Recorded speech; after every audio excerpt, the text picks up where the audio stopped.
আমার মন থেকে চাওয়া একটা বিষয় আমি মেহেদী হাসান হৃদয়, রিয়েল এনার্জি প্রোডাকশন হাউস এনাদের কাছে পৌঁছতে চাই। সত্যি কথা বলতে কি, আফটার কোভিড মেগাস্টার শাকিব খানের যতগুলো সিনেমা প্রচন্ড ভালোভাবে ওয়ার্ক করতে দেখলাম, আমি একটা কমন ফ্যাক্টর খুঁজে পেয়েছি। আজও on screen megastar Shakib Khan এবং মিশা সওদাগরকে দর্শক দেখতে ভালোবাসে। তাই এটা একটা রিকোয়েস্টের ভিডিও। যদি এটা সম্ভব হয় তাহলে টিম ভেবে দেখতে পারে যে মিশা সওদাগরজিকে আমরা দেখতে চাই 2027-এর রোজার ঈদে মেগাস্টার শাকিব খান, মেহেদী হাসান হৃদয় এবং রিয়েল এনার্জি প্রোডাকশন হাউসের যে নতুন সিনেমাটি আসছে সেখানে কোনো একটি গুরুত্বপূর্ণ চরিত্রে মিশা সওদাগরকে পেলে আমার মনে হয় ব্যাপারটা জাস্ট জমে যাবে। হ্যালো আমার সাকিবিয়ান ভাইরা বোনেরা, চলে এলাম আরও একটা নতুন ভিডিও নিয়ে। আশা করছি তোমরা প্রত্যেকেই খুব ভালো আছো। দেখো, লাস্ট 3-4 বছরে যে সিনেমাগুলো সবচাইতে বেশি ওয়ার্ক করেছে, আমরা হাতে গোনা 3টে সিনেমার কথা খুব বেশি করে বলতে পারি। একটা হচ্ছে প্রিয়তমা, দ্বিতীয় হচ্ছে তুফান, তৃতীয় হচ্ছে বরবাদ।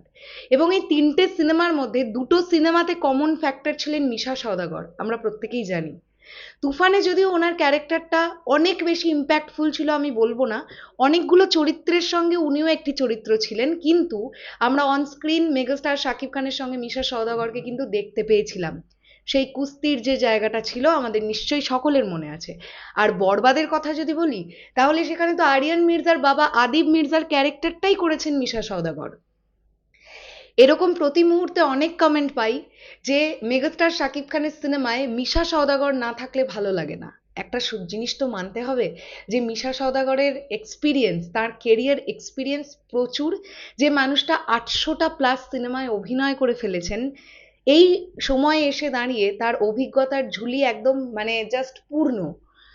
তো আমার মনে হয় যখন মেহেদী হাসান হৃদয়ের আগের ছবি মানে মেগাস্টারের সঙ্গে আগের ছবি বা প্রথম ছবিটা বরবাদ, আদিব মির্জার ক্যারেক্টারে মিশা সওদাগর এতটা প্রমিসিং ছিলেন, এবং আরিয়ান মির্জা এবং আদিব মির্জার যে জেলিং আমরা দেখতে পেয়েছি, যেভাবে প্রেজেন্ট করা হয়েছে, স্পেশালি এন্ডিং আমরা যেভাবে দেখতে পেয়েছি, আমার কাছে তো অ্যাজ এন অডিয়েন্স ভীষণ ভালো লেগেছে। তাই এই নতুন সিনেমাটাতেও একটি গুরুত্বপূর্ণ চরিত্রে মিশা সওদাগরকে কাস্ট করা হোক, এটা একটা রিকোয়েস্ট হিসেবে রাখতে চাই টিমের কাছে। হতেই তো পারে যে আমরা সবাই মিলে যদি চাই, টিম হয়তো ভেবে দেখবে এই বিষয়টা, বা তারা হয়তো করবে, আমি জানি না। বাট তোমরা যারা যারা আমার সঙ্গে একমত, একটু কমেন্ট সেকশনে প্লিজ লেখো যারা যারা তোমরা আমার সঙ্গে একমত হবে।